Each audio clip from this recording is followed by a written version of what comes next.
Há mais de 3.000 anos atrás, acontecia um dos momentos mais tristes, nevrálgicos do povo de Israel, a construção do bezerro de ouro. Isso ficou marcado para sempre na história do povo judeu e até hoje convivemos com as consequências daquele pecado, onde o povo de Israel, sentindo a falta de Moshe, se precipitando, imaginando que Moshe não voltaria mais, que algo teria acontecido com aquele homem, o profeta que os havia tirado do Egito com a ajuda, com o apoio divino. 40 dias desaparecido, alguém teve uma ideia. Vamos construir um bezerro de ouro, e começou-se um murmúrio, aquela ideia foi tomando forma, aquela ideia foi tomando as mentes daquele povo, e eles acabaram construindo o bezerro de ouro e cometeram um dos maiores pecados que o povo de Israel cometera em todos os tempos. E é sobre isso que nós vamos falar. Quais são as consequências que nós vivemos até os dias de hoje e como superar. Nós sabemos que as maldições sobre Israel não são eternas. Sim, as bênçãos são eternas, mas as maldições, estas poderão ser quebradas. E nós vamos entender isso agora no nosso bate-papo com Shemuel Zakai. Mais uma vez, Shemuel, hoje é Parashá Kitzá. Kitzá, Shimon, é a porção que traz esse relato de um desvio de conduta e também, ao mesmo tempo, uma reconciliação. Uma reconciliação, um reencontro de um esforço mútuo. Primeiro, a de Moshe de fazer as devidas defesas do povo diante da fúria divina, da disposição de Hashem de destruir e eliminar os descendentes dos patriarcas a quem ele elegeu.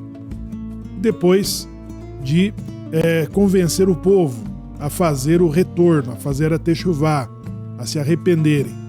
Então, dessa experiência humana na relação coletiva com Deus, nós iremos aprender, sobre o nosso senso de responsabilidade humana e as capacidades do homem de fazer retorno, de fazer techuvá, mesmo em momentos de crise, ou seja, no ápice, numa ruptura desse relacionamento, um verdadeiro divórcio, onde o clima fica tenso, sobe, com disposições de destruição.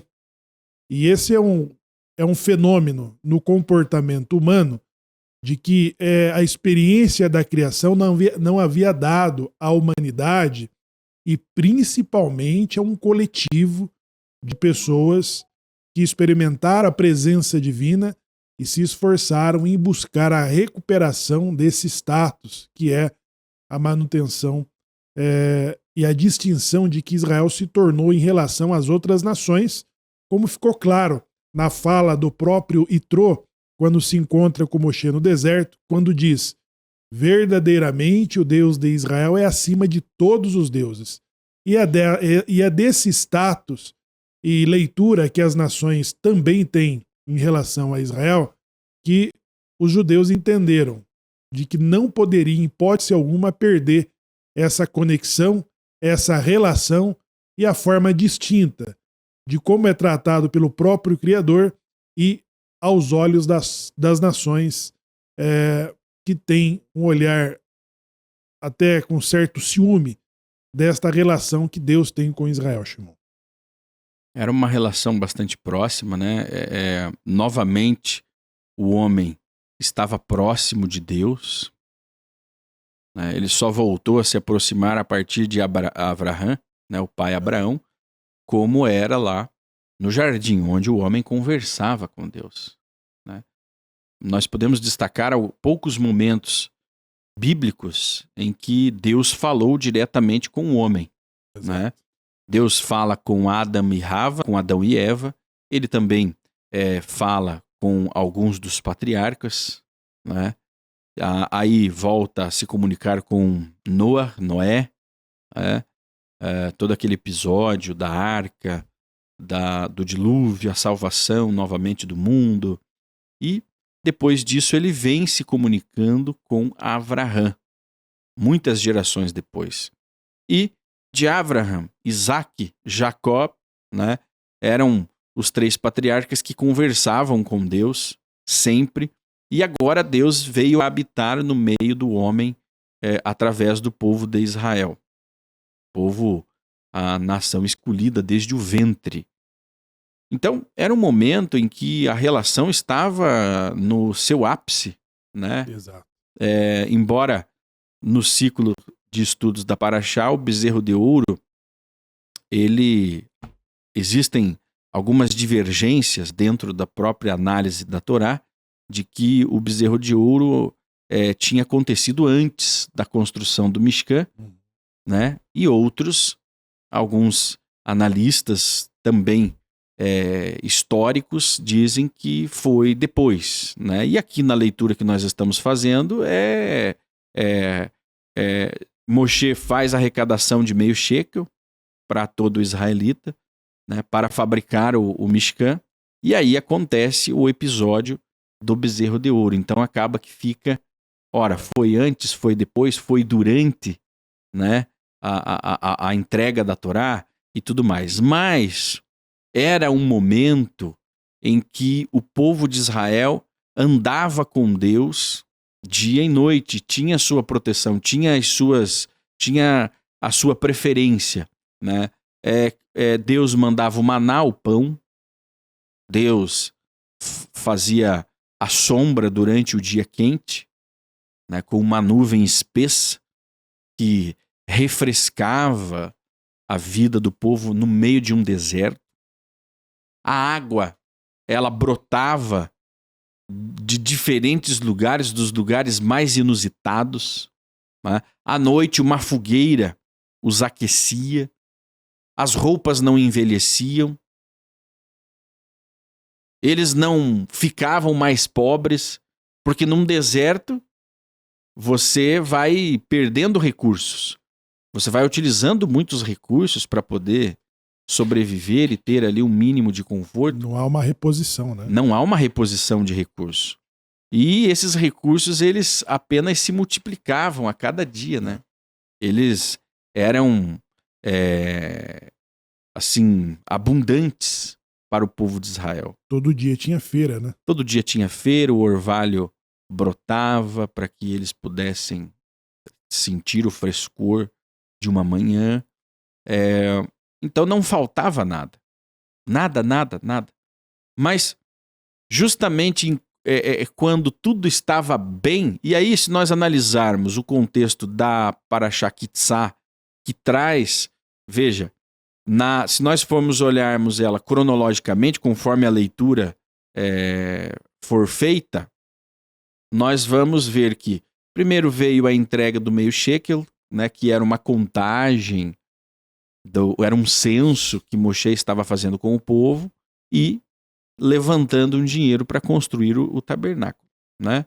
Aí inicia a fabricação do Mishkan e aí vem o episódio do bezerro de ouro, ou seja, está tudo indo muito bem naquela sociedade, tudo caminhando bem, mas justamente quando você tem uma sensação de que tudo está indo bem, é que torna-se mais fácil nos distrairmos com algo que não está no script, não está no roteiro, não está previsto, né? Com algo que muitas vezes nos coloca em situações muito difíceis.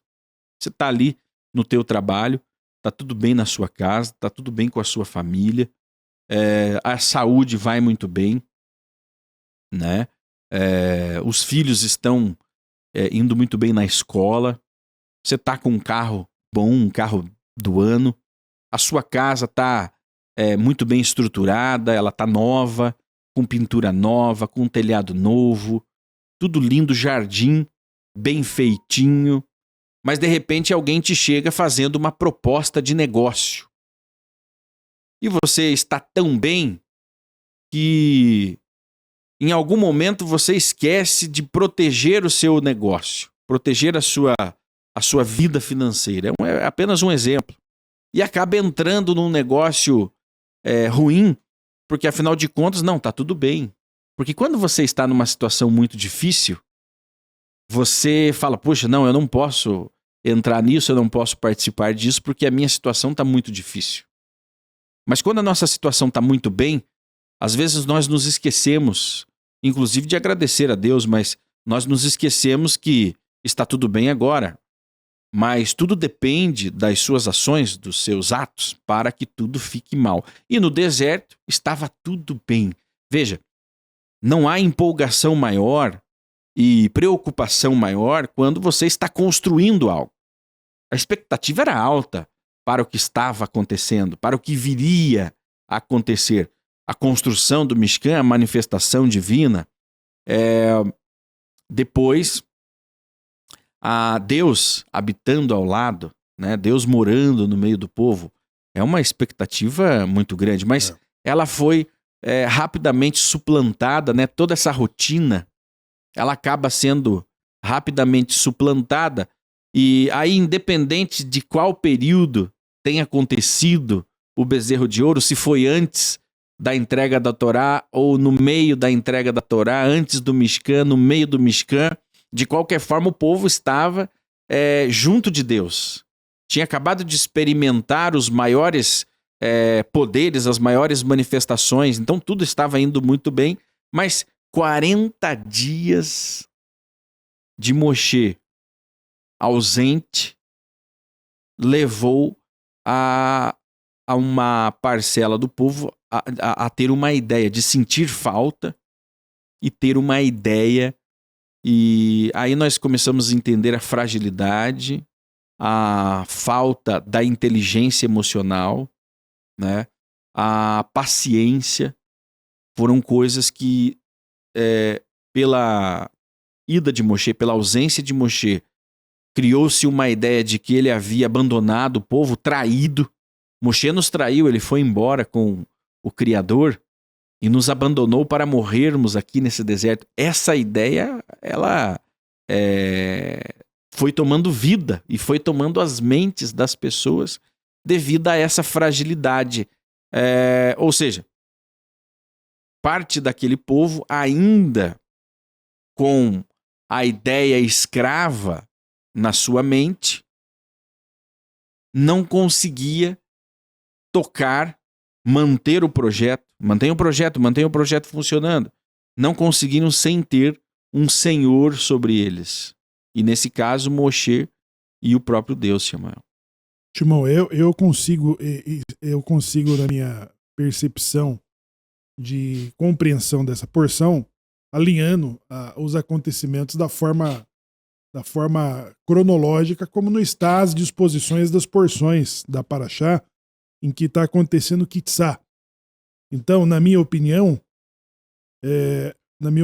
ela aconteceu sim depois da outorga da Torá e depois de Itrô, porque estamos falando de pecado capital, de carete, que é a idolatria, o adultério e o assassinato, né, que incorre de um pecado grave e ainda de um pecado coletivo, de uma transgressão coletiva, que aí sim ela custa para Israel esses decretos duríssimos de que Moshe teve que defender.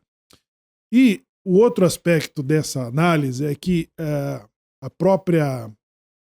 o Mishkan, que é a porção Terumá, que também, na minha opinião, ela acontece depois de Kitzá, ou seja, do acontecimento do pecado do bezerro de ouro, porque Terumá, a construção do Mishkan, ele é exatamente uma forma como a Shem compreendeu a necessidade humana de ter ali uma forma concreta para eles terem um contato. Ou seja, o pecado da idolatria ele já havia sido mencionado nos 10 pronunciamentos da outorga da Torá. Então, quando ele acontece na forma do bezerro de ouro, que então você tem aí o objeto de uma transgressão, né? de um mandamento que já havia sido divulgado publicamente, ou seja, eles sabiam da gravidade desse erro aí. Então, quando nesta porção também há essa reconciliação, em que Moshe consegue recuperar as segundas tábuas da lei, em que Deus vai se dispor a inscrever novamente, ou seja, encontramos o caminho do arrependimento. E nessa disposição de que os 13 atributos tornam-se conhecidos, ou seja, das orações que fazemos no Yom Kippur, ela serve para perdoar todos os pecados previstos na Torá. Inclusive, nós temos ali o pedido de perdão de pecados capitais, né, de idolatria, de outros. Ou seja, Shemuel, então é possível que tenha acontecido depois por conta de existir já a lei. A lei, Shemuel, ela era necessária. Por isso que Moshe ele tem que quebrar as tábuas primeiro, as primeiras tábuas, né? Ele lança, quando ele se depara com a visão do bezerro ali no lugar, ele vai quebrar essas tábuas exatamente para garantir a proteção do povo. Ele fala, eu vou quebrar essas tábuas aqui e vou deter a fúria divina que vai se abater sobre Deus já tinha dito, afasta-te da congregação e por um momento eu vou eliminá-los. Então Moshe diz, não, arrependa-te do mal que vai fazer, porque o que pensará as nações sobre destruir o povo, né? Então Moshe ele convence nesse primeiro momento a Deus se arrepender e Deus diz, então farei isso que você disse, não vou destruí-los, né? E são os momentos interessantes de essa relação com Deus, né? Porque veja, Moshe dando um conselho, até repreendendo, né? Ele foi um advogado, né? Repreendendo ali, né? E dando um conselho. Arrependa-te. Arrependa-te, exatamente. Te arrependa. Arrependa-te do mal que vai fazer com esse povo. Então é uma autoridade que Moshe usa que talvez ele mesmo tenha assustado depois, né? Seria ali o Moshe era uma manifestação da própria consciência divina, né? E isso fica registrado para nós entendermos que Deus sempre será pela vida, né? Sempre será pela vida. Shimon, muitos sábios comentaram uma coisa que eu não tinha visto em todos os meus estudos, assim, ou seja, sempre temos a oportunidade de cada leitura aprender algo diferente. Nenhuma coisa que me chamou a atenção é assim, como se, nesse caso, diferente do faraó, o faraó ele tinha o livre-arbítrio dele, ele não era violado. Uhum. Né? Mesmo que Deus falava assim, não, eu vou endurecer o coração dele. Mas a certeza, e ninguém tem dúvida, de que o livre-arbítrio não foi tirado dele. Agora, o pecado do bezerro de ouro coletivo, assim, envolvendo a nação de Israel, nesse momento que você destacou no início aqui, falando que eles estavam no paraíso, no Gan Eden, falando com o próprio Deus, comendo comidas, né? Shemuel, isso dentro de uma cronologia não fazia muito tempo que eles tinham saído do Egito. Fazia pouco tempo. Ouvido o próprio Deus. Visto o mar se abrir, visto uma nação poderosa, a maior, né? A maior nação em termos econômicos, bélicos, sendo devastada, né? Ou seja, a nação que te fazia escravo. Então, quando você consegue o livramento da escravidão e ainda a proteção de um Deus que apavorou o coração das outras nações, né? E os milagres de cair o pão do céu, sai a água, né? Brota a água dos lugares, da pedra, da rocha, da montanha, seja lá onde for, né? De diferentes lugares, né? Eles já estavam vivendo essa vida, como diz, essa vida VIP, mas acontece que a rotina ela é a grande inimiga da nossa evolução. A rotina ela é uma inimiga, porque ela vai tornando tudo comum, tudo profano, né? Profano é comum, algo que a relação com Deus que deveria ser santa, sagrada, e deveria ser carregada aqui, ó, como uma joia, né? E a Torá é essa revelação da relação nossa com Deus. E aí, Shimon, nesse ambiente, nesse clima, né? A sala VIP, que você destaca no lugar mais VIP. hostil. É. No lugar mais hostil, de que não é possível o homem viver, e principalmente um coletivo de 3 milhões de pessoas, eles foram tratados lá com a proteção do próprio Deus. Né? E aí, a indução. Ou seja, eles não tiveram paciência de esperar a Moshe. É como considera nas discussões dos sábios que Deus ele provocou a situação. É como se nesse caso ele tivesse provocado o pecado. Para testar, pra testar ali o coletivo. Né? O coletivo. Vamos então, ver se eles estão... Porque afinal Moshe, de contas... fique aqui, não desça agora. Vamos ver o que eles vão fazer. E faz sentido, Shemuel, o teste. Porque veja, tudo que aconteceu está registrado, né? Então, isso ficaria registrado para que todos nós entendêssemos as nossas limitações, as nossas fragilidades, para onde ir, para onde não ir, e lembrarmos de tomar cuidado. Por quê? Como o povo era livre, né? O povo de Israel é livre. Então eles puderam fazer uma escolha. Porque Deus poderia colocar dispositivos nas nossas mentes que bloqueariam qualquer iniciativa em relação a nos aproximarmos de outros deuses, de outras ideias. Não poderia. Ele poderia simplesmente limpar a nossa alma da idolatria. Mas, como nós somos livres, essa obrigação é nossa. Nós é que temos que nos livrarmos da idolatria. Você, todos os dias, quando sai na rua e olha para os lados, você tem diferentes manifestações idólatras.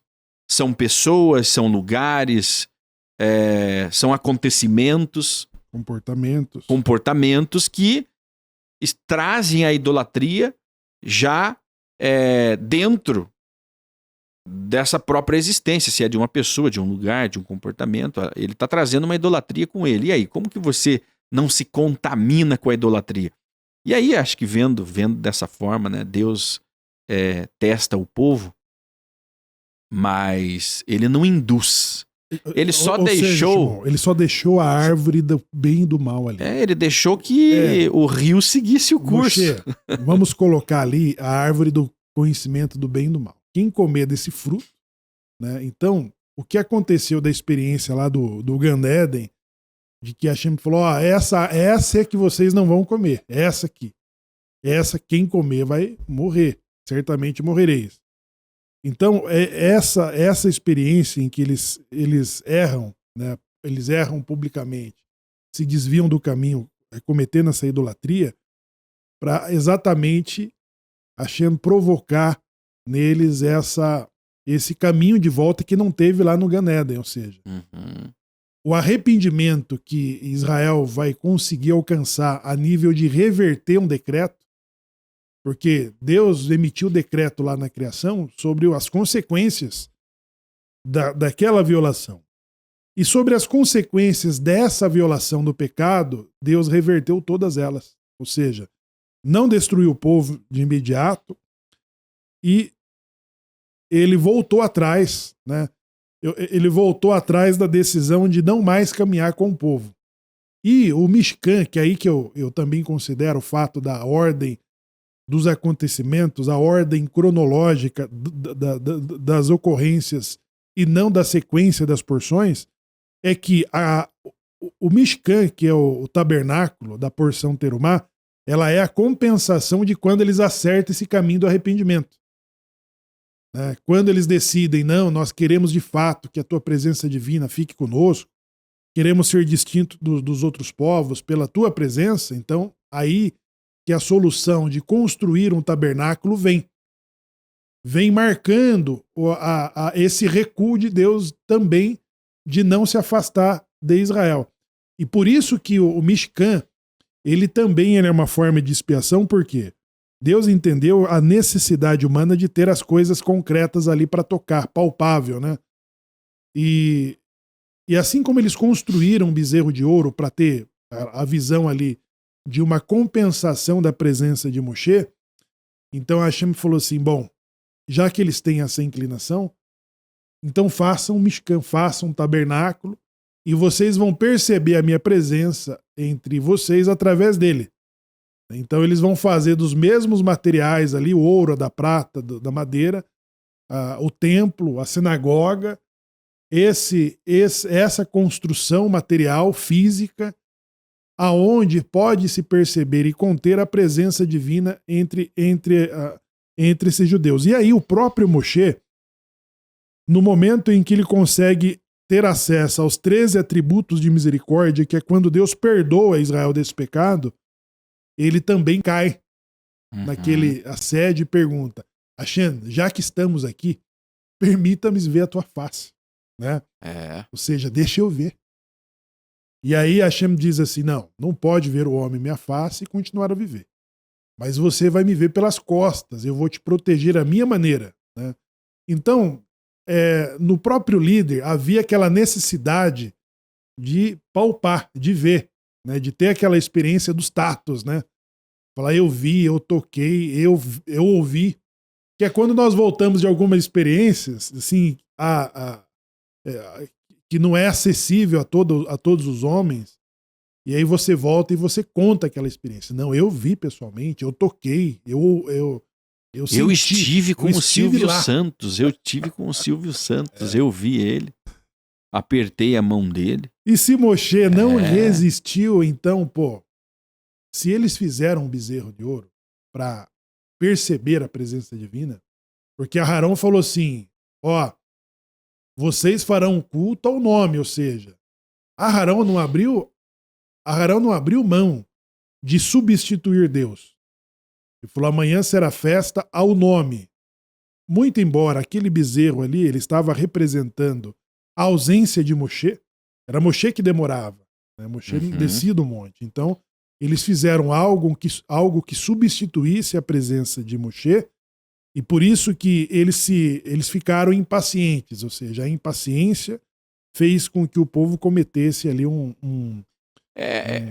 Shemuel, uma violação. É a falta da maturidade emocional, né? A inteligência emocional, o equilíbrio. E era um povo que recém estava liberto da escravidão. É um povo carente de uma liderança. Quando você sai da escravidão, você fica sem dono. Né? Fica sem dono, e isso serve também para um relacionamento abusivo. Você tem aquele relacionamento abusivo, que era o relacionamento do faraó com o povo de Israel, e aí você fica sentindo falta. Ora, certas decisões da minha vida eu não tomava, já eram tomadas por mim. Eu não era o dono do meu destino. E aí, até que você consiga modificar as engrenagenzinhas da sua mente, né, as energias espirituais que estão dentro, que estão lá no profundo do nosso ser, né, elas precisam estar niveladas ao momento em que nós estamos vivendo. E quando elas não estão, há uma falta de sincronia nisso.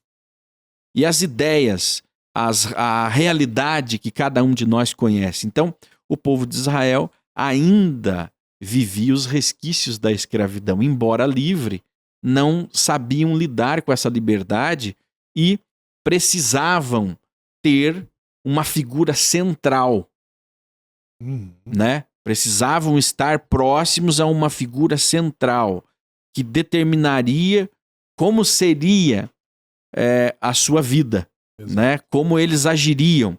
E isso se deu até a morte do último rei de Israel, né? Israel, olha quantos anos levou, né, para que Israel realmente conseguisse ter um comando mais descentralizado, eu diria assim. Quando foi para os juízes, os 70 homens, já não era mais uma figura que comandava. Mas depois de Moshe veio Josué, né? E aí vieram os juízes, né? Aí vieram os juízes, mas no final das contas teve que ter um rei. Aquela figura central. Aquilo estava impregnado no DNA da comunidade, né? de ter aquela figura central. E até os dias de hoje sempre existem as figuras centrais dentro da comunidade. E aí, gente, é a liderança necessária, né? Também não existe um povo ou uma junção de pessoas sem uma liderança, mas poderia existir. Mas está intrínseco à característica humana de necessitar de liderança, porque o povo poderia estar se relacionando sem necessariamente uma liderança aqui terrena, mas direto com os desígnios sagrados, direto com Deus, né? Embora tudo que nós rezamos e nos relacionamos com Deus seja de forma direta, mas existem os mestres de Israel, os mestres do nosso povo, no qual eles nos ensinam a Torá, né? Eles escrevem os seus pensamentos, as suas ideias, que servem para nós como referência. Enfim, a importância de se ter uma figura central existe até hoje, quanto mais naquele dia. Naquele dia, interpretou-se que Moshe havia os abandonado, né? Exatamente. Então, aí nós encontramos o ponto, né, do que está sendo substituído. Ou seja, não é a glória de Deus, é a de Moshe. A presença, a importância. E ali, Shimon, eu vi hoje o Moshe Ben Maimon, que é o Maimônides, que é considerado o grande sábio, ou seja, muitos dizem de Moshe a Moshe, né? Por quê? Ele é considerado pela própria Torá como o maior de todos os profetas, né? Deus o classificou assim. Deus classificou Moshe em todas as suas defesas. Quando o povo se esquecia da importância que Moshe tinha diante de uma revolta, Deus lembrava pessoalmente o povo, dizendo: ei, a esse Moshe eu falo face a face. Com você, não. E Maimônides, ele diz, então, nos 13 princípios da fé judaica, que Moshe é o pai e mestre de todos os profetas. Ele é o pai e mestre de todos os profetas. Então, até para definir as características e tempo de Mashiach, ela precisou ser feita através do próprio Moshe. E uma coisa, Shimon, que eu acho uma aberração, e aí algumas pessoas questionam, né? Dentro dentro das crenças, por exemplo, de Jesus, que é judeu, nasce e morre judeu dentro do judaísmo. Eu não sei, uma fala que é atribuída a ele, eu chego a duvidar de que ele tenha dito isso sendo judeu, mas digamos que sim. Que ele questiona, ele diz assim que não há entre os filhos de mulher, dos que é nascido de mulher, que tenha sido maior entre os profetas, e ele fala lá o sucessor dele, o antecessor dele. Citando o nome de João Batista, por exemplo. Né? Pô, você dar uma abertura para mudar o legislador. É você falar, não, Deus estava errado. Moshe nunca foi o maior. Era esse cara aqui que era o maior. Né? Então isso é que mostra alguns desvios do que nós chamamos de adultério. O adultério, ele é o pecado capital, é o carete. Ele é o carete de uma ruptura que você estabelece de um relacionamento íntimo, marido e da sua esposa. Então, quando você substitui aquilo que o próprio Deus definiu, então você cria uma ruptura muito violenta, ou seja, a ponto de um adultério, de um carete. E aí que nós questionamos que Moshe, ele foi para toda essa geração essa referência de que você precisa falar, não, Moshe morreu, ele não volta mais, então vamos fazer um bezerro de ouro de algo que represente a presença de Moisés na liderança da terra prometida. Era a presença de Moisés, era a manifestação divina, né? O ser humano E aí, aquele ser humano que não é monoteísta, ele tem como consequência a sua forma de racionalizar Deus, né, criando diferentes formatos para Deus, né? Os próprios egípcios, eles tinham lá os seus deuses, cada um com um poder diferenciado, cada um com uma capacidade diferente, né? Hoje nós temos, né, muitos povos, principalmente na Ásia, né? Nós temos o budismo, nós temos o hinduísmo, né, o shintoísmo, entre outras muitas religiões que não são monoteístas, que tentam personificar os seus deuses de forma palpável, de forma que possam ver. Isso está intrínseco ao comportamento humano. Faz parte do DNA, da curiosidade, da fé. Né? Embora você tenha que personificar o seu Deus, por alguns pode ser interpretado como falta de fé. O monoteísmo é um desafio à natureza humana. Porque nós não somos malucos por fotos nossas. Puxa, eu tenho que registrar esse momento, eu tenho que guardar esse momento. Inclusive, eu acredito, corrijam-me se eu estiver errado, que na Igreja Católica uma das explicações para ali as imagens, os santos, é essa ideia, né? Olha, ele foi tão querido que nós o eternizamos nessa imagem aqui, mas aqui não tem nada de adoração, né? Bom, existem controvérsias. Para nós judeus, né, acaba sendo uma violação. Uma violação. Quando você reza por intermédio daquela figura ali. Bom, mas nós estamos falando do judaísmo agora. Mas para entendermos a fragilidade humana e o quanto nós estamos suscetíveis. Olha, Shemuel, eu vi nesse fenômeno dos binenos, sim, os novos judeus do Brasil, aqueles brasileiros com raízes judaicas, muitos iniciaram o seu retorno às raízes, e aí ele faz um caminho de abandono da idolatria, né?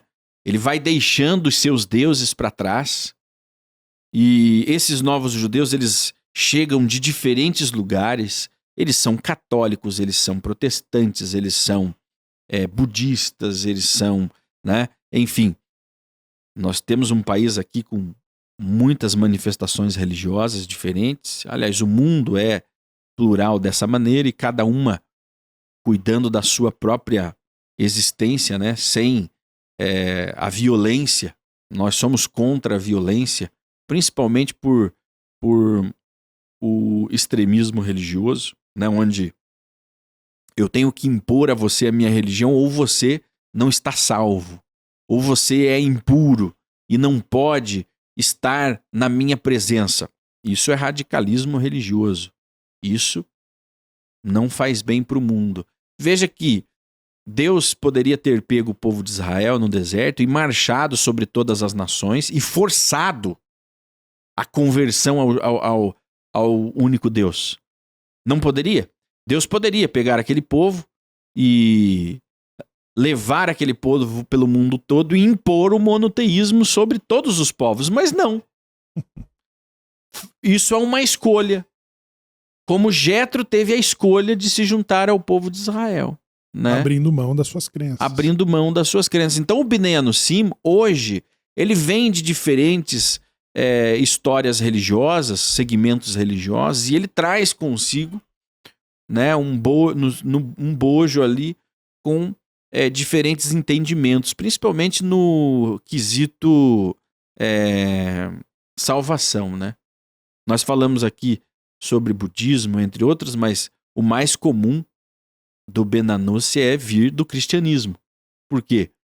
Ele foi tirado do judaísmo para ser um novo cristão, né? E depois disso é que ele acaba muitas vezes indo parar, né, virando um budista, né, por exemplo. Mas O que é comum é ter passado pelo cristianismo. Meus pais eram cristãos, meus avós, meus bisavós.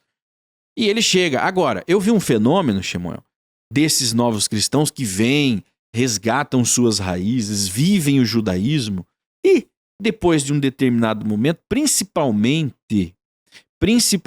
quando encontram alguém que afirme que ele não é um judeu, porque ele não nasceu de uma mãe judia, eu já vi acontecendo desses Benanus, esses novos judeus, retornarem à sua religião. Então, por exemplo, tinha um que era agora um judeu, ele fez circuncisão, era um judeu, e acabou voltando para a Igreja Católica, para Maria, né? Para missa, para o padre. É um fenômeno que acontece. A crise de identidade. Ele precisa de uma autoafirmação e ele não consegue ter essa autoafirmação tão poderosa a ponto dela resistir uma hostilidade de alguém que, às vezes mal intencionado, ou por não conhecer a sua história, diz, não, mas você não é quem você acha que você é. Ele não consegue substituir o bezerro de ouro pelo Mishkan, pelo tabernáculo, pela sinagoga. Ou seja, ele não consegue criar no judaísmo que ele está retornando uma figura central, né? E ali ele pensa que o rabino é o rabino que precisa falar. Quem é você? Quem sou eu? Numa crise existencial, ele precisa dessa figura central, né? Ele não consegue se ater ao elemento que Deus deixou, que é o Mishkan, a sinagoga, o templo, né? O tabernáculo. Se ele não tiver a figura de uma liderança, de uma autoridade dentro do judaísmo que diga em que lugar do mundo ele está e quem que ele é, ele colapsa. Ele colapsa e volta para o bezerro de ouro. Ele volta para Maria, ele volta para... Então, esse lapso, né, existencial, e aí uma questão que a Anita Novinsky, ela pontua, né, dessa crise da pessoa, ele tá no cristianismo e alguém fala, não, você é judeu. E aí ele volta, ele vai pro judaísmo. Ele chega no judaísmo, ele chega no judaísmo, lá, de volta pra sinagoga, e alguém fala, não, você é cristão. E ele vai. E ele volta de novo pro cristianismo. Então ele fica num beco sem saída, né? E aí, pessoal, vejam só. Existe o preconceito sobre aqueles que não morreram pelo nome sagrado. Se converteu ao cristianismo, mesmo sob equação, você não é mais judeu, né? Tudo bem. E algumas características que eles falam assim, não, se ele sofreu pelo nome sagrado, é porque ele também santificou o nome sagrado.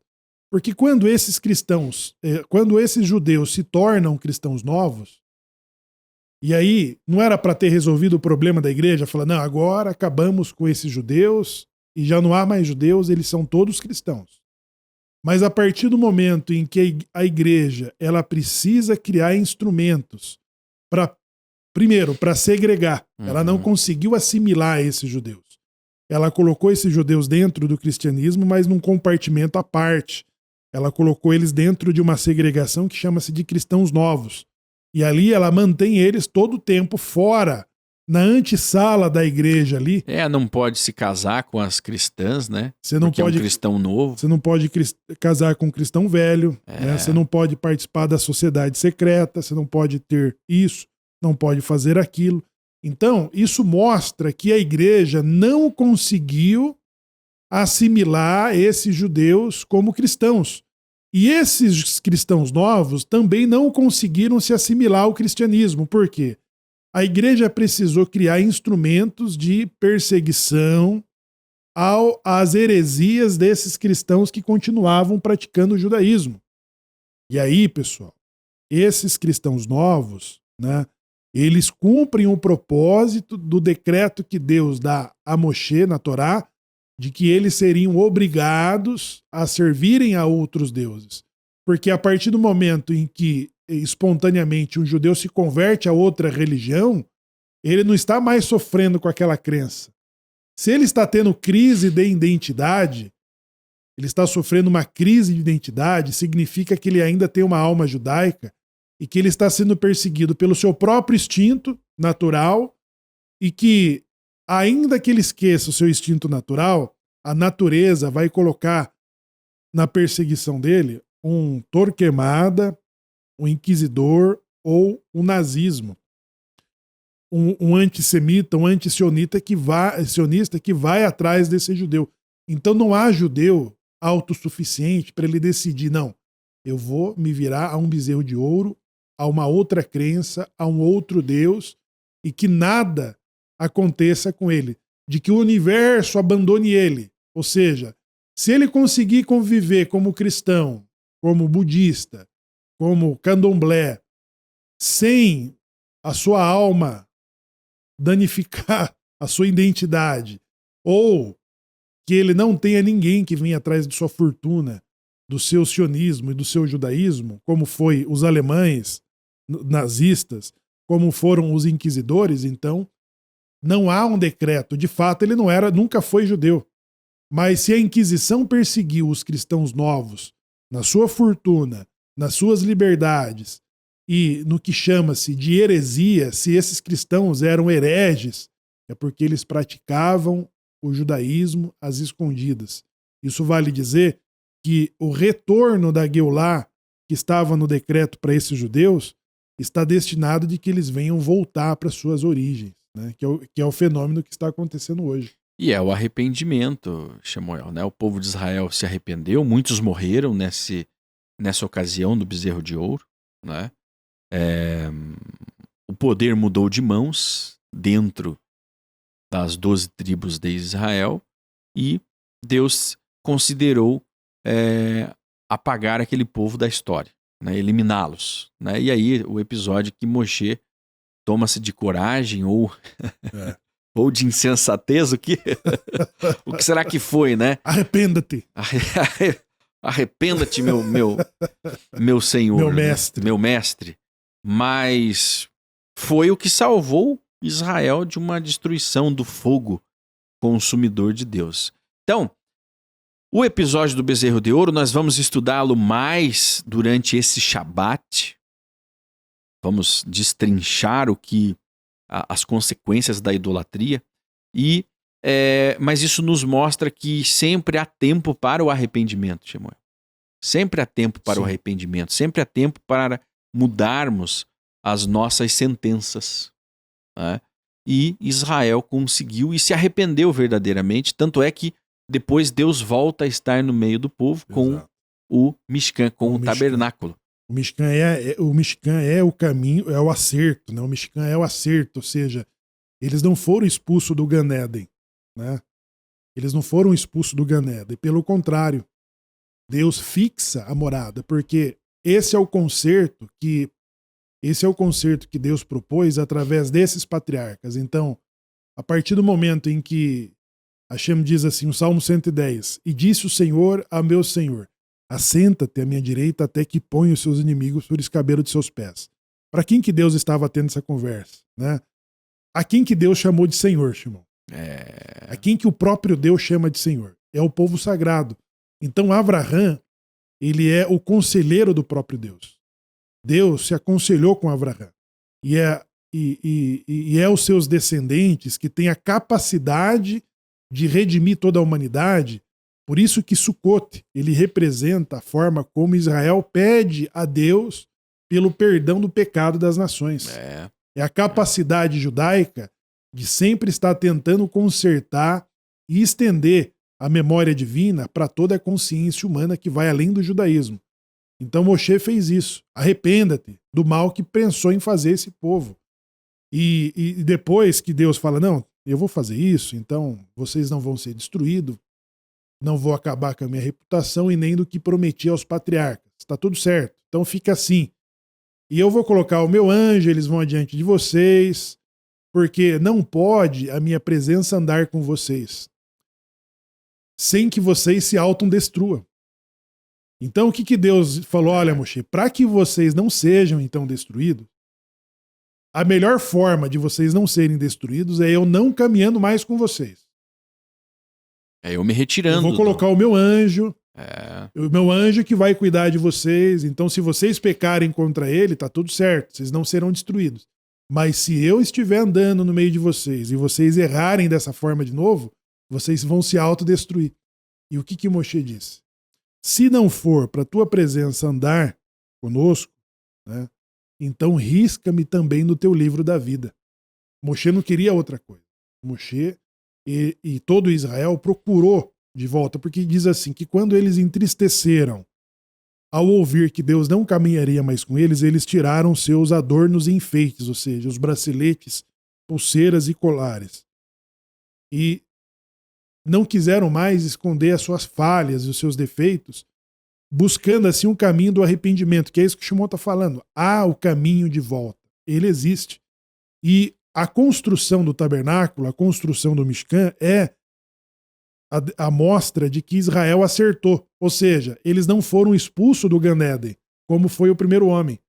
E Hashem falou assim, vocês agora estão destituídos do meu paraíso. Não.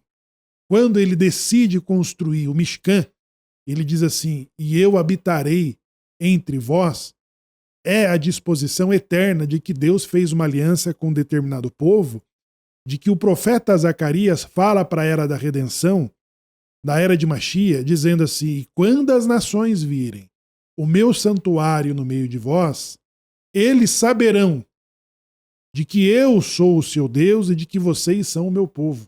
Né? É a partir dessa demonstração. Então Deus nunca destituiu a herança que ele escolheu através dos descendentes desses patriarcas, né? De que Moshe é o líder supremo e de que as suas leis regem toda a vida judaica e que pode também estender-se a toda a humanidade.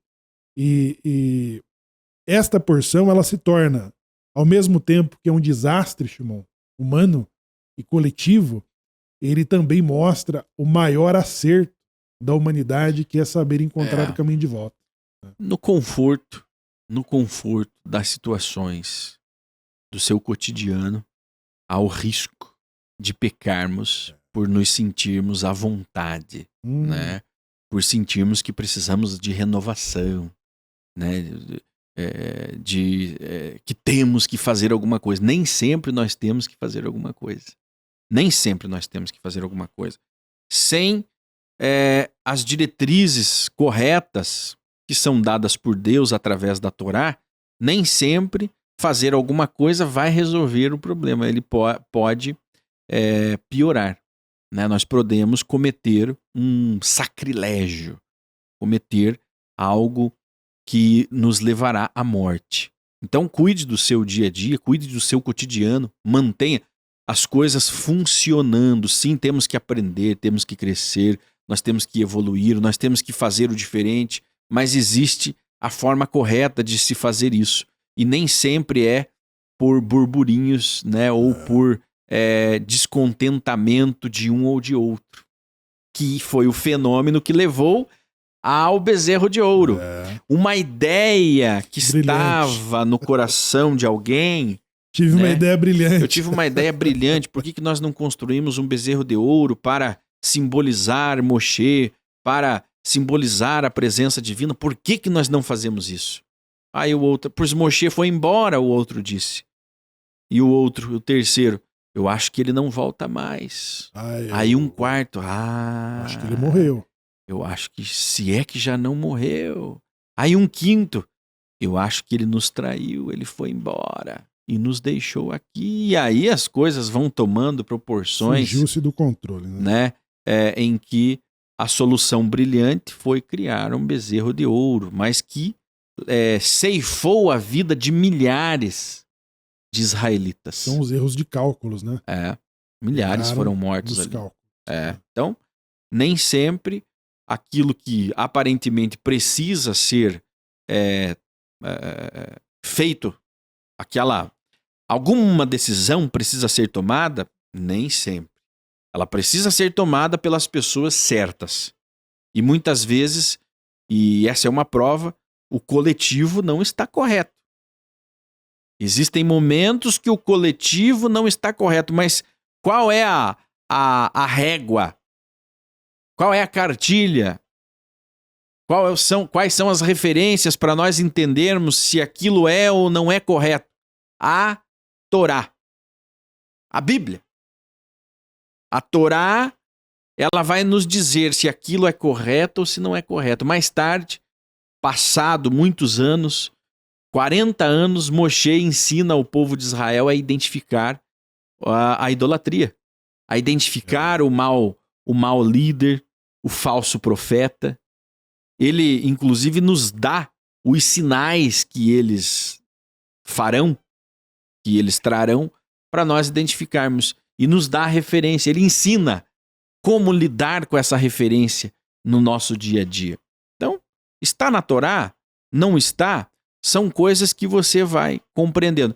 E quando eu digo a Torá, ela vai agregar os valores culturais, os valores éticos, os valores familiares, a lei divina, tudo engloba todo esse arcabouço que compõe a nossa vida, os comportamentos, com quem eu estou andando, de quem veio essa ideia, de quem veio essa iniciativa, tudo isso faz diferença no resultado final. Será que o que nós estamos produzindo é um bezerro de ouro? É a preocupação, né? Será que essa iniciativa de renovação... Eu ouvi alguns religiosos dizendo que está na hora de reformar a Bíblia. Está na hora de reescrever a Bíblia. Né? Reescrever a Bíblia. Uma ideia brilhante. Atualizar a Bíblia. Uma outra ideia brilhante. É uma outra ideia brilhante. É uma outra ideia brilhante. Então... Só que o brilho disso aí, né? O que Moshe faz? Moshe moe esse ouro da idolatria, essa ideia brilhante, fazem todos beberem da água com pó. E ali, quando nós estudamos a Parashá que fala sobre a Sotá e o Nazir, a mulher suspeita de adultério. Olha aí. A mulher que é suspeita de adultério, levada pelo marido ao sacerdote, ele tinha que fazer um procedimento em que a água que ela tinha que tomar era das cinzas do altar, em que ele escrevia o tentagrama, o nome sagrado, apagava e o pó daquela água era inserido na água que ela tinha que beber. Se ela tivesse cometido o adultério de que o marido estava com ciúme na sua suspeita, ela teria efeitos físicos sobre sua barriga, sua aparência, sua saúde, até que ela morresse. Se ela não tivesse cometido o adultério como estava sendo suspeito, aquela água não faria mal algum, senão daria a ela uma fertilidade de que ela seria mãe de filhos, ou seja, não seria feito nenhum dano à sua estrutura física. E aí sabia-se de que a mulher, ela simplesmente andou às margens de cometer um adultério, mas não cometeu. Ela não cometeu, ela é inocente. Né? Agora, quando nós inventamos, né, reinventamos a roda, Shimon, nós queremos reinventar a roda em fazer aí, reescrever a Bíblia, né? Aí você incide numa opinião, veja, eu comentei agora há pouco sobre a opinião de alguém que não considera Moshe o maior dos profetas, da classificação que o próprio Deus fez, né? Em vários momentos diferentes, na Torá e no Taná, ou seja, a Torá e os profetas classificam Moshe como o maior de todos os profetas, o pai de todos os profetas. Né? Machia depende exatamente dessa posição de Moshe, inclusive pelas características, a classificação que é indicado pela própria Torá, sendo ele esse legislador. Então imagine mais um reinventando a roda, redefinindo aquilo que é Deus, aquilo que não é Deus, aquilo que é lei, aquilo que não é lei. Olha aí, as ideias brilhantes levando a humanidade a um desastre social. E desde a criação, quando o homem é expulso do jardim, ele começa a criar Deus à sua imaginação. Então, começou pelo sol, pela lua, pelas estrelas, né? Ora, tudo é a obra divina, não é mesmo? Deus criou todas as coisas. E o homem também tem esse instinto de criação.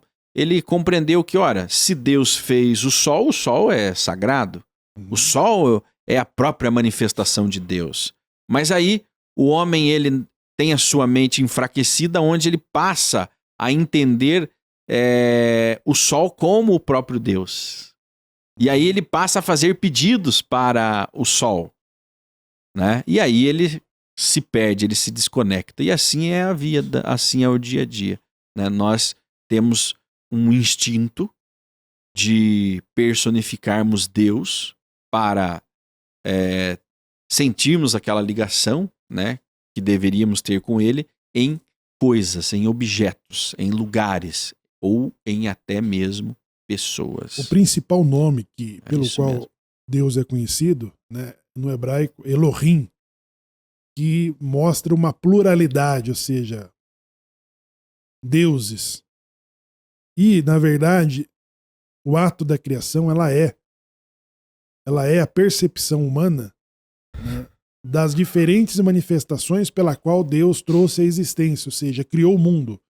E por isso que alguns se admiram pelo mar, outro pelo sol, pela lua, né, e pelos rios, pelo fogo.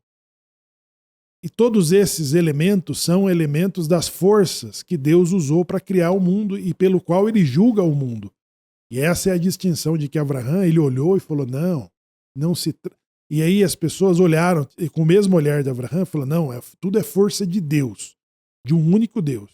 Mas ela começou a olhar que essas forças, elas poderiam servir como mediação, uma manifestação de Deus. Então, aqueles que tinham veneração pelo mar, pelo Nilo, pelo sol, pela lua, eles foram invertendo, eles foram convertendo essas manifestações numa divindade de mediador, de intercessor.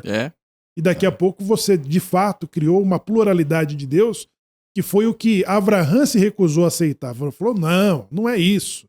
Você está entendendo tudo errado. É o mesmo Deus. Do sol, da lua, do mar, é um só. E Abraão, ele tentou revolucionar essa percepção de que o homem já havia perdido há muito tempo, né? E aí Nimrod sofisticou a idolatria. Aí pronto.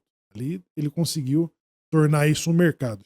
Muito bem, continue nos acompanhando. Agora você fica com as rezas de Shabat, com a Sinagoga no Sim Brasil, as orações pela paz de Jerusalém, pela proteção de Jerusalém e as bênçãos especiais que só podem ser proferidas no dia do Shabat. Então, siga conosco na Sinagoga no Sim Brasil.